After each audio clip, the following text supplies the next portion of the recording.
o, o que vai acontecer aqui do 19, 28 até o final do livro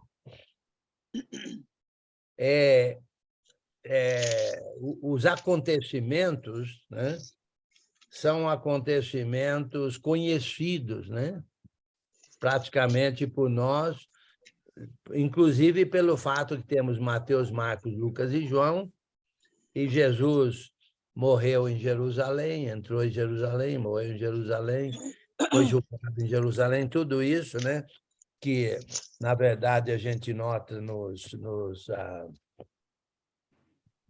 4 evangelhos, né? Só que os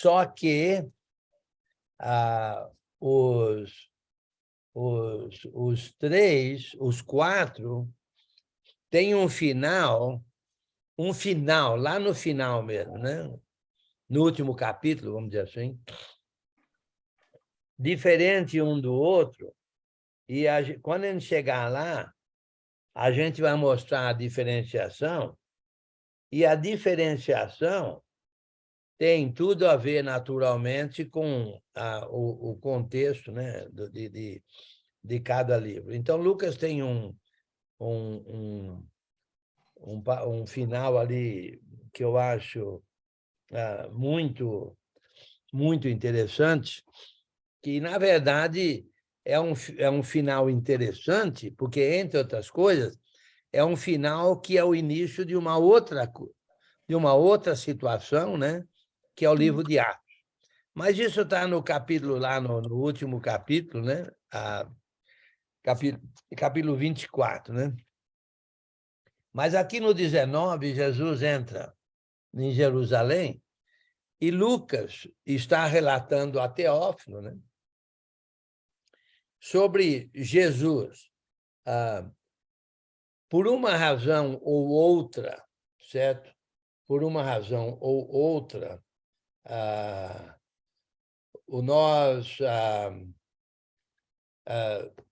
Lucas está dando esse relatório a esse Teófilo, né? E falando de Jesus, aqui no livro de Lucas, e falando depois da propagação da restauração, ou propagação do reino, lá no livro de Atos, e, como eu falei, uma boa opção, pelo menos eu acho que é uma boa razão, uma boa opção, é que Lucas estaria dando a Teófilo informações sobre Paulo, que é no livro de Atos. Mas, dando informações sobre Paulo, ele daria informações sobre os outros discípulos de Jesus, mas, para dar informações a Teófilo sobre Paulo e sobre os outros discípulos, Lucas daria informações sobre o mestre de Paulo, o mestre de Pedro, etc., que é Jesus. E, a meu modo de ver, né, a diferenciação aqui, em Lucas, dos outros 3, tem a ver com o fato que Lucas apresenta Jesus como o restaurador do reino a Israel. Mas isso poderia ser meio complicado, certo? Mas, do ponto de vista romano, porque poderia implicar numa rebelião, numa revolução, vamos dizer assim, mas levando em consideração que as acusações eram judaicas, certo? Judaicas. Então, Lucas apresenta Jesus como o restaurador do reino a Israel, e as características da restauração estão claras no livro de Atos. Quer dizer, como é a restauração? É claro que o fundamento da restauração é Jesus, o restaurador, né? Mas no livro de Atos vemos a propagação da restauração. Bem, Isso aí, mais ou menos como uma introdução, né? No capítulo 19, versículo 28, a gente nota Jesus entrando em Jerusalém para, vamos dizer assim, para não mais sair, a não ser através da ressurreição, né? Através da ressurreição. Alguém lê para nós aí do 28 até o 40, depois a gente lê do 41 até o final.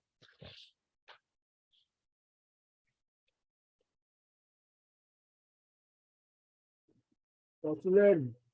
Lê para nós, por favor. Depois de dizer isso, Jesus foi adiante, subindo para Jerusalém. Ao aproximar-se de Betfagé e de Betânia, no monte chamado das Oliveiras, enviou 2 dos seus discípulos, dizendo-lhes: vão ao povoado que está adiante, e ao entrarem encontrarão um jumentinho amarrado, no qual ninguém jamais montou. Desamarrem-no e tragam-no aqui. Se alguém perguntar por que o estão desamarrando, digam-lhe: o Senhor precisa dele. Os que tinham sido enviados foram e encontraram o animal exatamente como ele lhes tinha dito. Quando estavam desamarrando o jumentinho, os seus donos lhe perguntaram: por que vocês estão desamarrando o jumentinho? Eles responderam: o Senhor precisa dele. Levaram-no a Jesus, lançaram seus mantos sobre o jumentinho e fizeram que Jesus montasse nele. Enquanto ele prosseguia, o povo estendia seus mantos pelo caminho. Quando ele já estava perto da descida do Monte das Oliveiras, toda a multidão dos discípulos começou a louvar a Deus alegremente, em alta voz, por todos os milagres que tinha visto, e exclamar. Até o final, né? 40. Exclamar: bendito é o Rei que vem em nome do Senhor. Paz no céu e glória nas alturas. Alguns dos fariseus que estavam no meio da multidão disseram a Jesus: mestre, repreende os teus discípulos. Eu digo a vocês, respondeu ele, se eles se calarem, as pedras clamarão. Quando se aproximou e viu a cidade, Jesus chorou sobre ela e disse: se vocês compreendessem nesse dia, sim, se você também efetuar a paz, mas agora isto está oculto aos seus olhos. Virá um dia em que seus inimigos construirão trincheiras contra vocês, a rodearão, a cercarão de todos os lados, também o lançarão por terra, você e os seus filhos. Não deixarão pedra sobre pedra, porque você não reconheceu a oportunidade que Deus concedeu. Obrigado.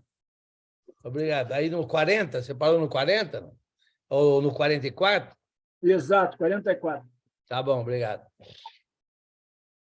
Oh, como eu falei, isso aí tudo é conhecido, vamos dizer assim, aconteceu, certo? Agora, Jesus mencionou algo muito interessante aí, do versículo 39 e 40.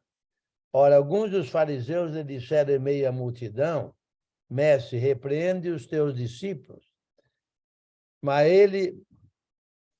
ele lhes respondeu: asseguro-vos que se eles se calarem, as próprias pedras clamarão.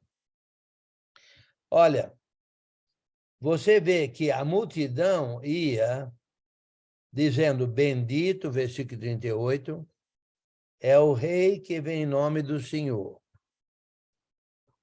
E isso eles falaram por causa dos milagres que Jesus tinha feito, que eles tinham visto no versículo 37. A meu modo de ver, eles reconheceram a grandeza de Jesus e achavam mesmo que Jesus era o rei, seria o rei. Basta dizer, entrando em Jerusalém, é como se fosse assim, para ser o rei, né? O rei. Agora, acontece que eles não entendiam como era o reinado de Jesus, né? Como era como seria o rei Jesus. Eu entendo que eles não entendiam. Você vai verificar isso no final do livro, que eu acho que ninguém entendia o reinado de Jesus, ok? Como Jesus seria rei. Então, eu acho que todos eles achavam que Jesus seria o rei à la Davi, né? À la Davi.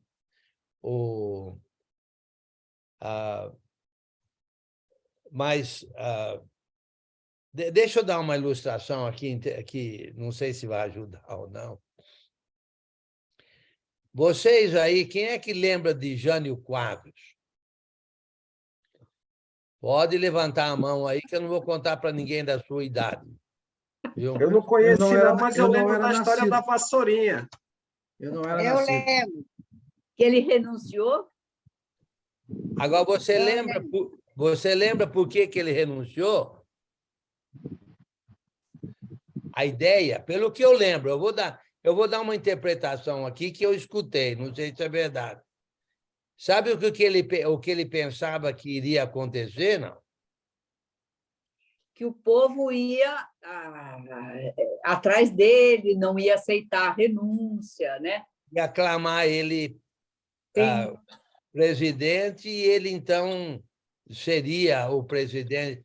Mas ele se enganou, né? Porque o povo não fez isso. Uhum.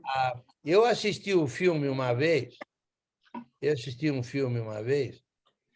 que no filme, você sabe que os filmes que eu assisto, vocês não assistem, por uma razão ou outra, né? Talvez porque eu dou a informação errada do filme. Outro dia, finalmente, me deram o nome de um filme aí, procuraram na internet e acharam. Parece que é Risco Duplo, parece, o nome do filme, que eu falava e não lembrava o nome, mas alguém lembrou. Eu assisti um filme uma vez, em que Judas Iscariotes foi considerado um herói. Por quê? Porque ele entregou Jesus, de acordo com o livro, eu digo com o filme, de acordo com o filme, na esperança, de acordo com o filme, de que o povo se revoltaria e faria Jesus rei. Ok? Eu não sei se essa ideia é válida ou não, né? Porque, inclusive, nós sabemos que Judas roubava, né? Roubava da bolsa, mas uma coisa interessante, a meu modo de ver, todo o povo, toda a nação, o povo, não entendia o reinado de Jesus. Não entendia o que ele veio fazer. Não entendia o que os ensinos dele levariam, que nós vamos verificar isso no final do livro. No final do livro.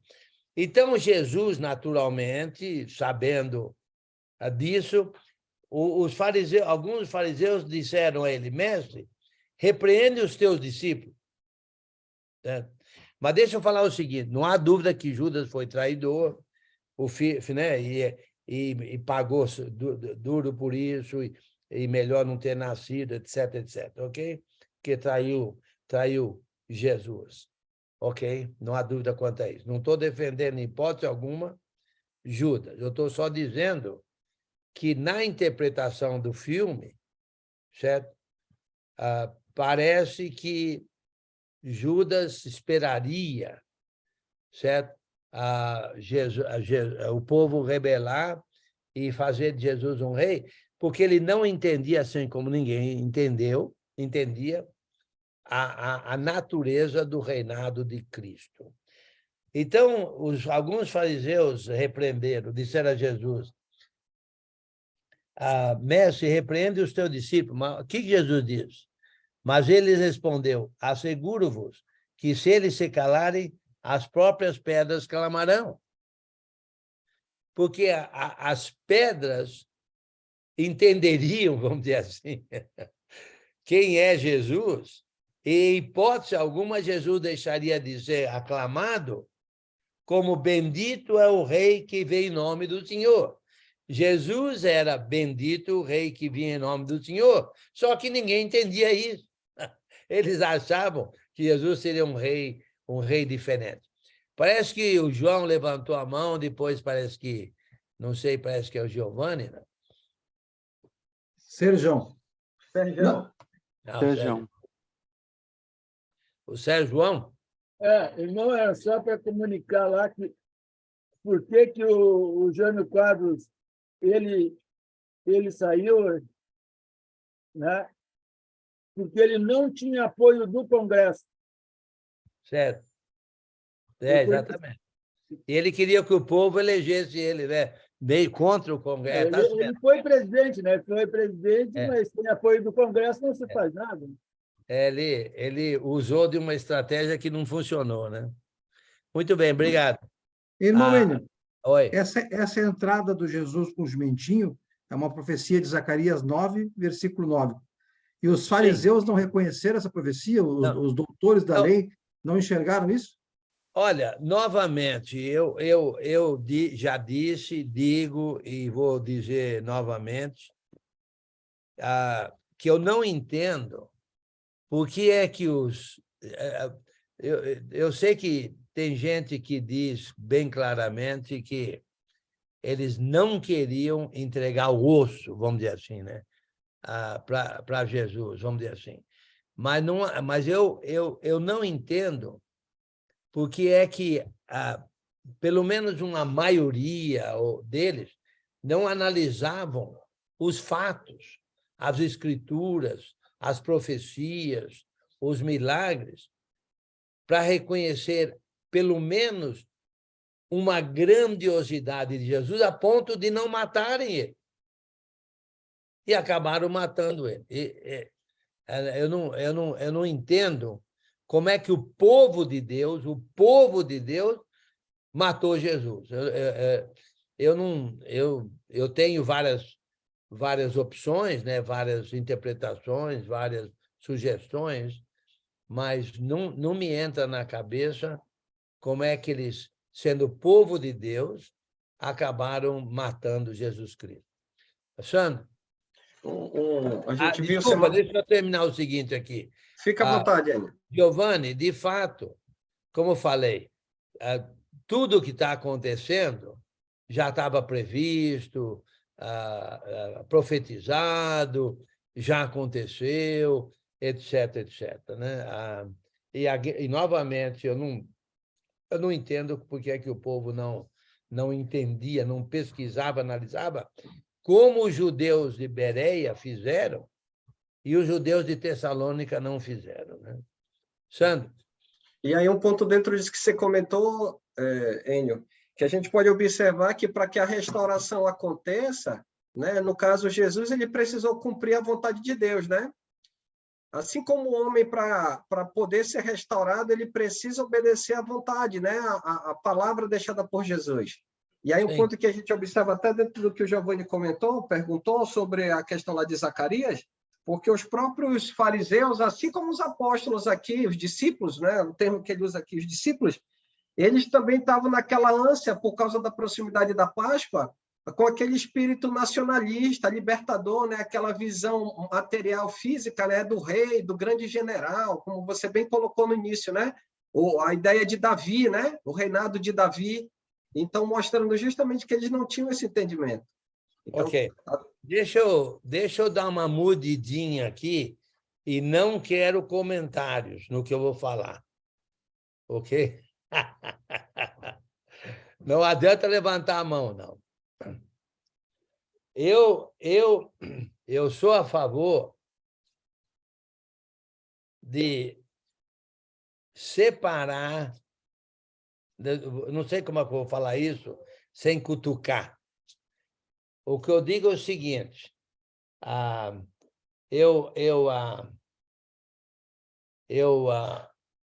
por exemplo, por que a política acontece como acontece, ok?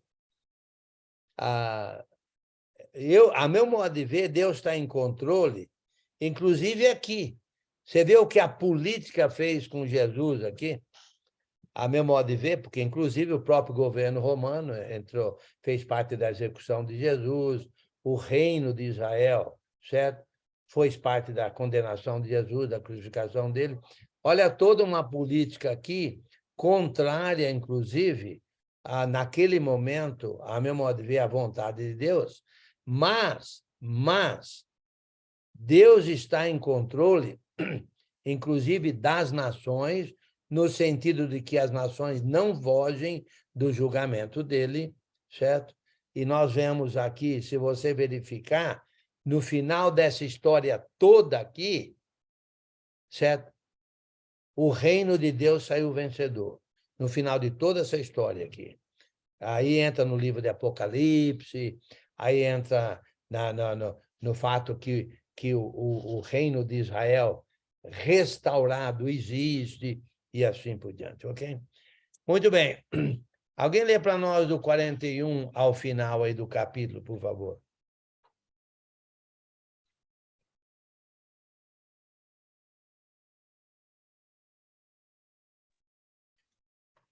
a 48. Por favor.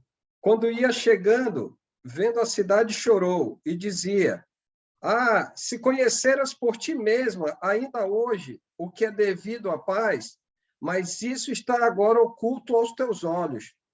Pois sobre ti virão dias em que os teus inimigos te cercarão de trincheiras, e por todos os lados te apertarão o cerco, e te arrasarão, e os teus filhos dentro de ti. Não deixarão em ti pedra sobre pedra, porque não reconhecestes a oportunidade da tua visitação. Depois, entrando no templo, expulsou os que vendiam, dizendo-lhes: Está escrito, a minha casa será casa de oração, mas vós a transformastes em covil de salteadores. Diariamente, Jesus ensinava no templo, mas os principais sacerdotes, os escribas e os maiorais do povo procuravam eliminá-lo. Contudo, não atinavam em como fazê-lo, porque todo o povo, ao ouvi-lo, ficava dominado por ele. Ok. Mesmo na ignorância, vamos dizer assim, do plano de Deus em Jesus, o povo ficava dominado, vamos dizer assim, a meu modo de ver, dominado no sentido de, não é abismado, no sentido de, entusiasmado também não é, no sentido de impressionado, eu creio que é essa palavra que eu quero, impressionado com o ensino dele, com a autoridade dele, com os milagres que ele fazia, com os ensinos profundos que ele dava, né? Então, o povo ficava admirado ao ouvir Jesus. Mas quando Jesus chegou em Jerusalém, ele chorou. Ele chorou. Certo? Pelo que eu lembro, eu posso estar enganado, pelo que eu lembro, Jesus chorou 2 vezes. Pelo que eu me lembro, né? Se eu estiver enganado, aí alguém lembra, pode mencionar. Uma vez foi quando Lázaro, quando ele ressuscitou Lázaro, e antes de ressuscitar Lázaro, quando ele viu aquela emoção toda do povo, porque Lázaro tinha morrido, coisa e tal, e aí ele chorou, né? Ele chorou, vindo... Vamos ver lá, 11h35 de João. João, 11h35, deixa eu ver a palavra certa lá. Quando ele ressuscitou o filho da viúva, também não chorou? Não lembro, eu tenho que checar isso que eu falei, eu não lembro. Eu lembro esses dois lugares. 11:35. Jesus chorou, perguntou... olha no versículo 13, 33, não, 32, de João 11. Quando Maria chegou ao lugar onde estava Jesus, ao vê-lo, lançou-se-lhe aos pés, dizendo: Senhor, se estivesse aqui, meu irmão não teria morrido. Jesus, vendo-a chorar, e bem assim os judeus que a acompanhavam, agitou-se no espírito e comoveu-se. E perguntou: onde o sepultastes? Eles lhe responderam: Senhor, venha e vê. Jesus chorou. Então disseram os judeus: vê quanto o amava. Eu não sei se ele chorou porque Lázaro morreu, porque ele ressuscitaria Lázaro, né? Mas vendo a tristeza, o choro, ele se comoveu e chorou. Eu diria que é pela tristeza, ok? Aqui em Lucas, também é pela tristeza. Só que a tristeza de quem? Dele. Lá também, mas ele viu a tristeza do povo. E ele se comoveu, ficou triste e chorou. Aqui, ele não está vendo a tristeza de Jerusalém, mas ele estava vendo o sofrimento que aconteceria a Jerusalém. Então, ele chorou. É como se fosse sabendo o que ia acontecer, ele chorou. É porque ele sabia, mas o povo não acreditava. Olha, gente, o que nós precisamos fazer, nós precisamos acreditar nos ensinos de Deus através de Jesus, ok? Quando Jesus fala, devemos acreditar porque vai acontecer. Vai acontecer. Ponto final. Ponto final. E, a meu modo de ver, todos os ensinos de Jesus, certo? Todos os ensinos de Jesus são ensinos proféticos, no sentido de que, se a gente crer e obedecer, vai acontecer alguma coisa. A justiça de Deus se revelando. Mas, a meu modo de ver, são proféticos, a meu modo de ver, ok? Na vida de cada um. Então, nós precisamos de crer, porque o ensino vai acontecer. Parece que alguém colocou alguma coisa aí tendo a ver com... Jesus chorou na oração a Deus antes de ser crucificado, Hebreus 5:7. Vamos ver lá, que eu não estou lembrando. Como falei, eu lembro desses dois. Esse versículo, irmão, ele é combinado com Lucas 22:44. Tem que ler o Hebreus e depois ler o Lucas 22:44 para entender que teve sangue naquela oração. Deixa eu ver, Lucas... Peraí. Primeiro Hebreus. Hebreus 5:7. Vamos lá. Hebreus 5:7. Ele, Jesus, no dia da sua carne, tendo oferecido com forte clamor e lágrimas, orações e súplicas a quem eu podia levar da morte, e tendo sido ouvido por causa... Ok. Aí as lágrimas, né? Aí lágrimas. E aí tem a ver com 20... Lucas 2:44. 22. Mas aí é suor, Giovanni, é suor. Sim, não ali fala suor, irmã, mas Hebreus diz que nessa oração ele chorou. Hebreus complementa o autor de Hebreus. O autor é inspirado pelo Espírito Santo, então ele complementou mais que Lucas. Ele foi mais adiante ainda. Seria um estresse corporal total, né? Sim, Lucas falou que a angústia dele era tamanha que o suor era como gotas de sangue. E já o autor de Hebreus fala que, durante seus dias de vida na terra, Jesus ofereceu orações e súplicas em alta voz e com lágrimas, àquele que podia salvar da sua morte. Ou seja, então, quando ele orou para a sua morte, orou para Deus, ele fez com súplicas, lágrimas, a Deus que podia salvar da morte. Jesus, na verdade, como humano, ele não queria morrer. mas então seja feita a sua vontade do Pai. E naquele Ok. dia... Eu diria que é possível, né? Eu gostaria de pensar em duas, mas podemos considerar essa terceira, porque Jesus, orando a Deus, eu creio que ele não choraria, mas ele suaria como gotas de sangue, como lágrimas, porque estava conversando com o Pai, sabendo o que aconteceria. Mas vamos assumir que ele chorou. Nesse caso, seriam três lugares em que Jesus teria chorado, ok? Dizem que homem não chora. Homem que é homem não chora. As mulheres dizem que nós somos muito chorões. Eu acredito nelas. Nós somos... Elas são mais fortes que nós. Nós, qualquer coisinha, estamos chorando. Diz que a gente só chora quando vai tomar injeção. Que é isso? Então... Homem chorão e mole. As mulheres falam que nós somos chorões, que nós não aguentamos sofrimento. Mas vamos lá, Jesus chorou 2 ou talvez 3 vezes, ok? Agora, pelo que aconteceria, né?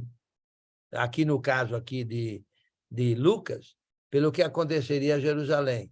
E não era para ser Jerusalém, meu amigo. Jerusalém, a cidade escolhida, etc. Tudo aquilo que Jerusalém representava, né? E Jerusalém seria destruída. O que aconteceu, inclusive, lá no ano 70, Jerusalém foi destruída pelos babilônios. E aqui tem uma passagem muito interessante que diz: não ficaria pedra sobre pedra. Jesus já tinha falado isso. Mas note aqui ele falando novamente de não ficaria pedra sobre pedra. Sandro? Exatamente nesse ponto aí que você comentou, Enio. Eu estava lendo esse versículo por esses dias, e aí vendo aqui na NVI diz bem assim, o versículo 41, o versículo 42 diz assim, cadê? E disse, se você compreendesse neste dia, sim, você também o que traz a paz, mas agora isso está oculto aos seus olhos. Ele associa, Enio, só para ver se fica claro, ele faz essa associação à destruição da cidade justamente pela falta de entendimento ou compreensão em relação àquele que Deus enviou. Aquele, como ele diz aqui na NVI, ele diz assim, você também o que traz a paz, ou seja, não compreendeu a mensagem trazida por Jesus, e aí essa destruição, ou esse pedra sobre pedra, seria a consequência justamente disso? Olha, pelo que me consta, pelo que eu lembro, Jerusalém, o problema com Jerusalém existe até hoje, ok? Você sabe que, eu acho que eu já falei isso, mas se eu não falei, eu falo, se eu falei, vou repetir, vou falar mais vezes no futuro. Jerusalém é uma cidade muito disputada. Há três religiões diferentes que, vamos dizer assim, lutam por Jerusalém. Lutam, vírgula, mas, vamos dizer assim, poderia até mesmo estourar uma guerra para ver quem é que ficaria com Jerusalém, entre aspas. Mas as 3 religiões são o cristianismo, o judaísmo e o islamismo. Os três clamam Jerusalém, ok? Mas o cristianismo não devia, o judaísmo não devia, porque se o judaísmo fosse um judaísmo restaurado, como é o cristianismo, a Jerusalém nossa é que vem, está lá no céu e desce do céu, de acordo com o Apocalipse. Nós vamos lutar por uma Jerusalém terrena que não tem valor, basta dizer que foi destruída aqui no ano 70, mas eles não sabiam, nessa época aqui, que Jerusalém seria destruída. Jesus falou, mas eles falaram, não. Inclusive, eu não sei se você... Uma das ideias é que, quando Jerusalém foi sitiada, no ano 70, aí, general Tito, né? Lembra que Jesus falou, olha, corra, fuja, ok? Os cristãos fugiram, porque eles foram, como se diz, avisados por Jesus. Mas muitos judeus correram para Jerusalém porque achavam que Deus não permitiria que a cidade santa e o templo fossem destruídos por infiéis gentios como os romanos. Erraram feio, porque já não mais seria o templo e a Jerusalém do Novo Testamento. No Novo Testamento é novo templo e nova Jerusalém. Até hoje os judeus não entendem isso. Então, a meu modo de ver, ali Jesus falou, olha, se vocês soubessem, se vocês notassem, se vocês entendessem, certo? Não aconteceria o que acabou acontecendo no ano 70. Acho que quem é primeiro aí? E um ponto interessante, rapidinho, Giovanni. Aí um ponto interessante, Enio, dentro disso que você comentou, eu perguntei, porque logo depois, no versículo posterior, no finalzinho do 44, ele fala, né? Porque não reconhecestes a oportunidade da visitação. Sim. Na NVI, ele traduz como não reconhecer a oportunidade que Deus concedeu. Ou seja, a oportunidade foi concedida por Deus através de quem? Do restaurador, que é Jesus, né? Sim, sim. A visitação, o visitante aí seria Jesus, né? Muito bem. Giovanni? Eu tenho apontado aqui, quando der esse estudo aqui, Jerusalém foi sitiado 3 anos e meio antes de 70 pelo imperador Tito, tanto que veio a... Não, peraí. Não é imperador, não, hein? Não, desculpe, não é imperador, é pelo governador, é o Tito. Ele se tornou imperador, mas não nessa época aí. Começou com o pai dele, Giovanni. Começou com o pai dele. Eu tenho depois que ele ficou. Como o Tito, 3 anos e meio sitiou Jerusalém, aí veio a fome, as pessoas matando os filhos para comer os filhos, e no ano 70, sim, foi destruído Jerusalém, né? Com as trincheiras e tudo mais. Essa profecia eu tenho apontado. E também tem outra observação, a queda do Império Romano, que muitos confundem essa passagem, foi em 476 anos, foi bem lá adiante, e não se refere a essa profecia. Sim. Aí se refere em Apocalipse, no caso. Uma outra coisinha, eu não lembro se eles matavam os filhos para comer. Eu acho que eles comiam os filhos que já tinham morrido. O Anderson é estudador de história, ele vai nos passar agora aí. Giovanni, só para caso de informação, começou com Vespasiano, que era o pai de Tito, que era pai de Domiciano também, ele que começou. Aí ele foi para Roma, aí ficou o Tito no lugar dele, aí ele que fez o estrago em 70, só para constar. Pelo que eu me lembro, o Anderson estuda muito história, então vai esclarecer melhor aí, né, Anderson? Anderson. Vamos lá, então. O trecho aqui que Jesus chega a mencionar a respeito de Jerusalém ser sitiada, para que a gente possa entender, teria que ler esse livrinho aqui, ó. A História dos Hebreus. Escrito por Flávio Joséfo. Alguns trechinhos para que a gente... Quando a gente lê esse trecho aqui, fala que Jerusalém vai ser sitiada, tal, a gente não faz ideia do que foi lá. Vou ler um trechinho aqui. E é bem comovente. Capítulo 20. Capítulo 20, história acho que guerras judaicas. Enquanto tudo isso se passava ao redor do templo, a fome e a carestia fazia tal desolação na cidade que o número dos que ela destruía era impossível de se conhecer. Quem poderia descrever o horrível miséria que ela causava? Ante a menor suspeita de que lhe havia alguma coisa para comer numa casa, declarava-se guerra. Os melhores amigos tornavam-se inimigos, quando se procuravam conservar a vida e se atacavam uns aos outros para obter um mínimo bocado. Não se acreditava nem mesmo nos moribundos, quando diziam que nada mais lhe restava, mas por desumanidade mais que bárbara, eles eram revistados para verificar se tinham escondido algum pedaço de pão. Quando aqueles homens, os quais estavam apenas a aparência de um ser humano, via-se enganado, sem esperança de encontrar algo com que matar a fome. Então, mais se assemelhavam a cães enraivecidos. A menor coisa que lhe vinha às mãos os fazia bailar como homens embriagados. Não se contentava de procurar uma só vez em todos os recantos da casa, mas faziam diversas vezes a fome envaidecida, os fazia apanhar para saciá-lo, aquilo que os animais imundos calcariam os pés, ou seja, aquilo que os animais, daria nojo para os animais, eles queriam.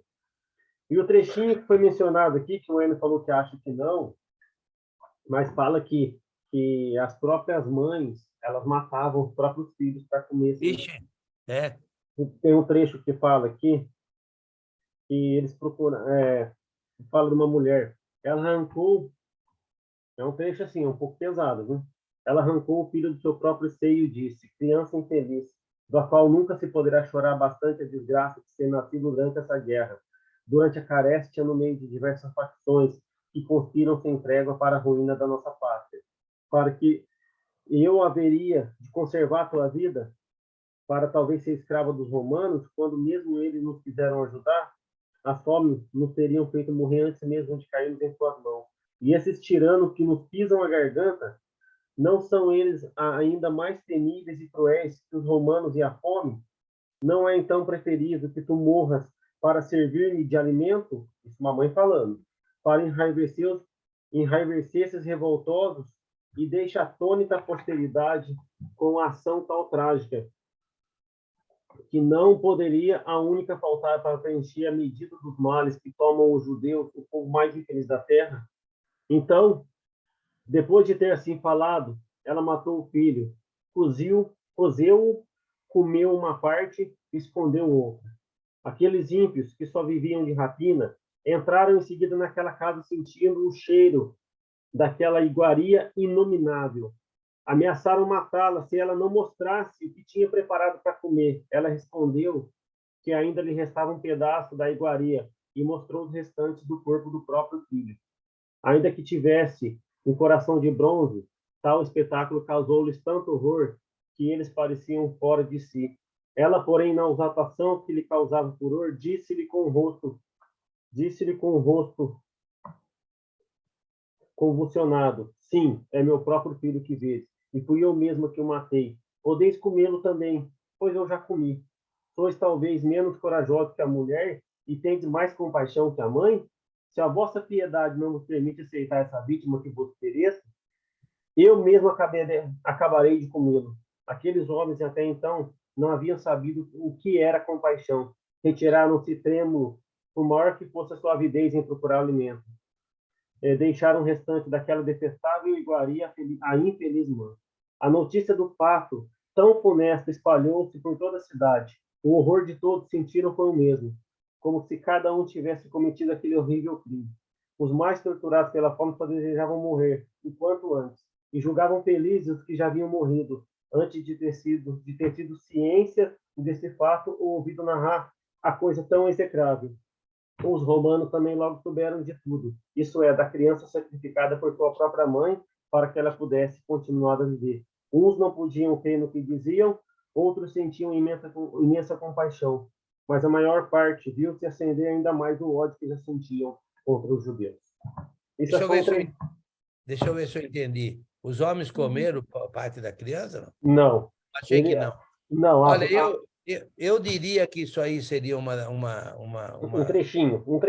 Uma exceção, mas como o texto em Lucas e outros lugares não dizem que matavam, então eu dou o benefício da dúvida para eles, mas como aí o historiador aí já afirma que matavam. Né?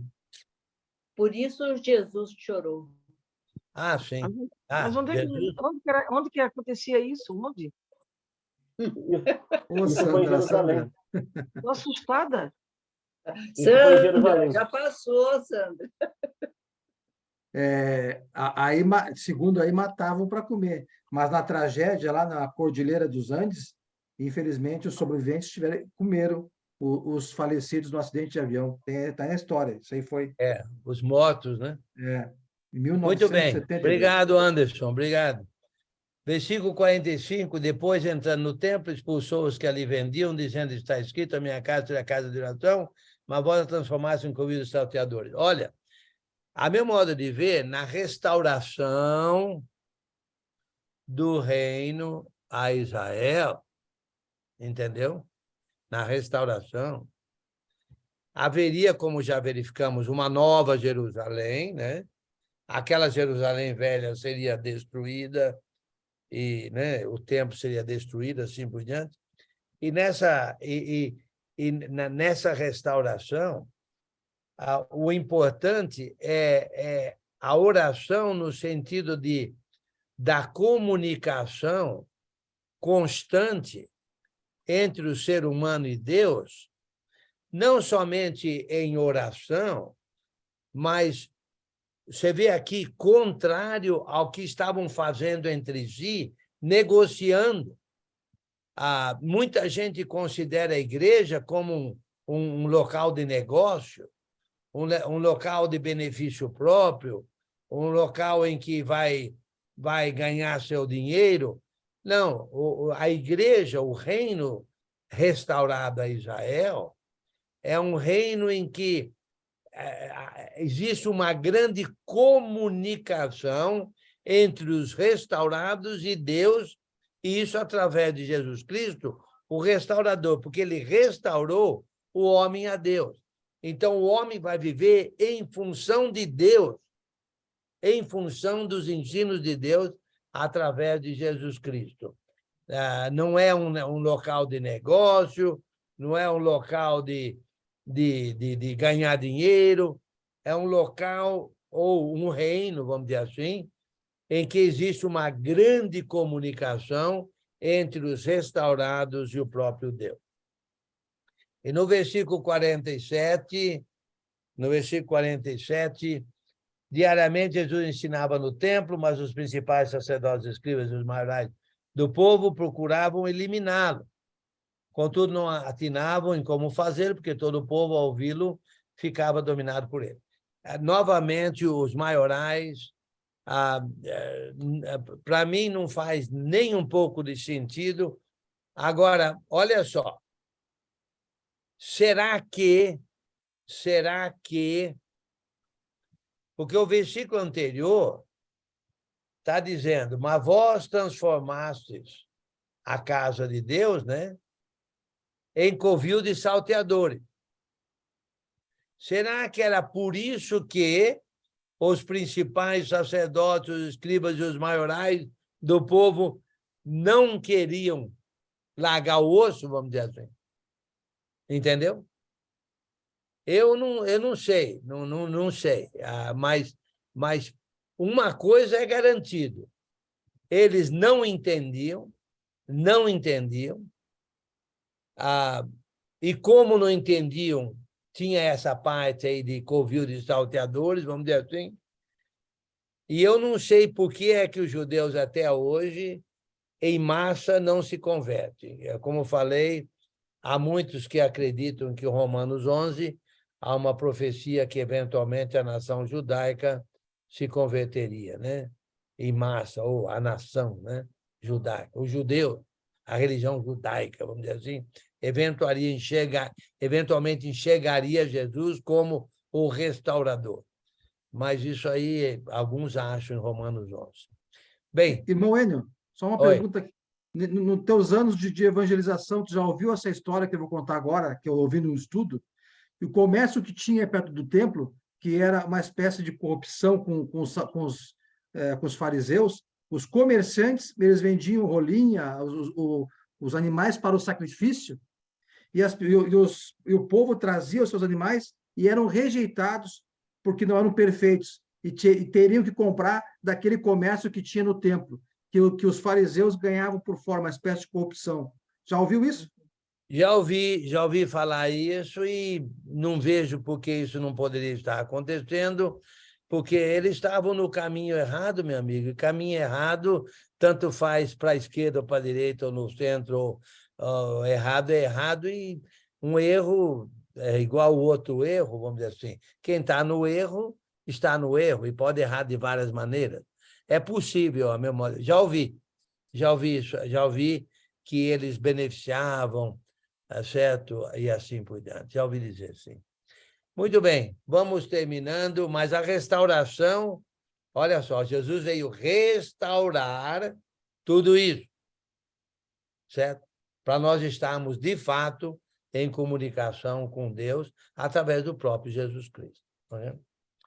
Muito bem, vamos terminando. Já deu nosso tempo. Está chovendo por aí, não? Tá não. Está caindo um pé d'água aqui. Aqui tá. Quem que é esse gaúcho Faz aí? Tem um dias. gaúcho aí. Está chovendo aí em Itu, não? Faz dias. Aqui também não para, viu? Até março.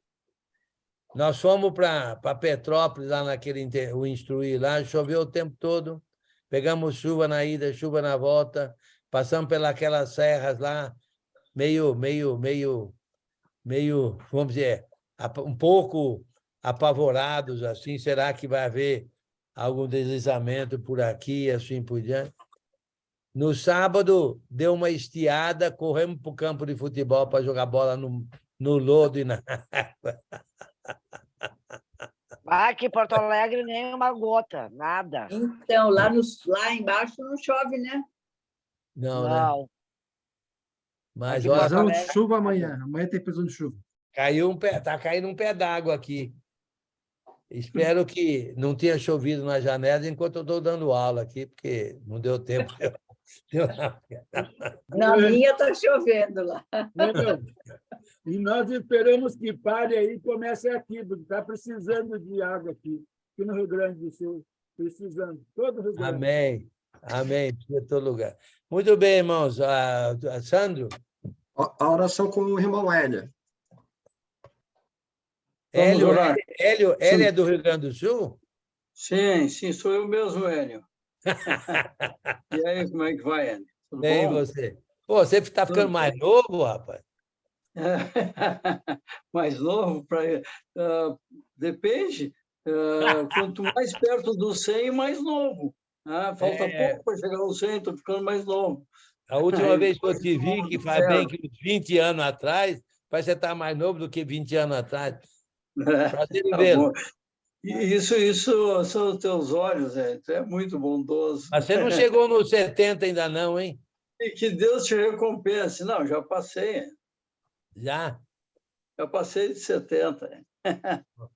É isso aí. Vamos lá. Vamos orar, irmãos. Grande Deus e eterno Pai, agradecemos, Senhor, por ter enviado o teu Filho Jesus e ter nos aproximado, ter nos restaurado, ter nos tornado próximos de Ti. E com essa salvação tão grande, tão importante, a mais importante de toda a nossa vida é a preparação, a ida para morar contigo eternamente.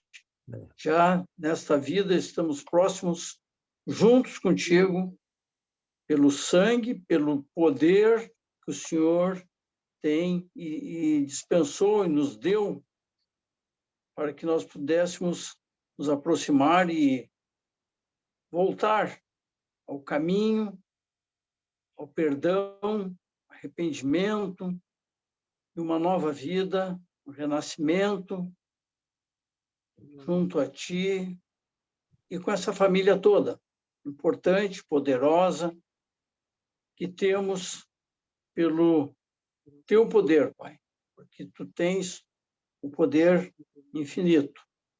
E isso está junto ao Teu povo, à Tua igreja. Muito obrigado, Pai, por tudo que o Senhor nos dá, por todos os irmãos, pelos estudos, pela dedicação e pelo amor que nós podemos ter e demonstrar uns pelos outros. Pela reunião, pelo culto, pela ceia, pela nossa oferta, nossa coleta, e por tudo que o Senhor tem dado a nós, nós queremos ficar sempre gratos, demonstrar isso de uma forma grata, com gratidão.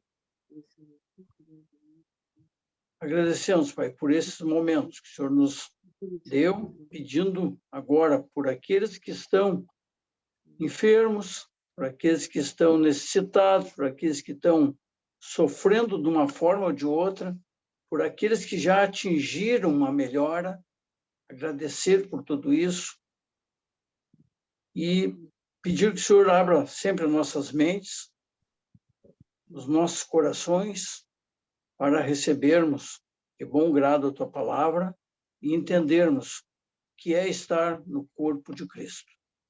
Agradecemos por tudo, em nome de Jesus. Amém. Amém. Amém.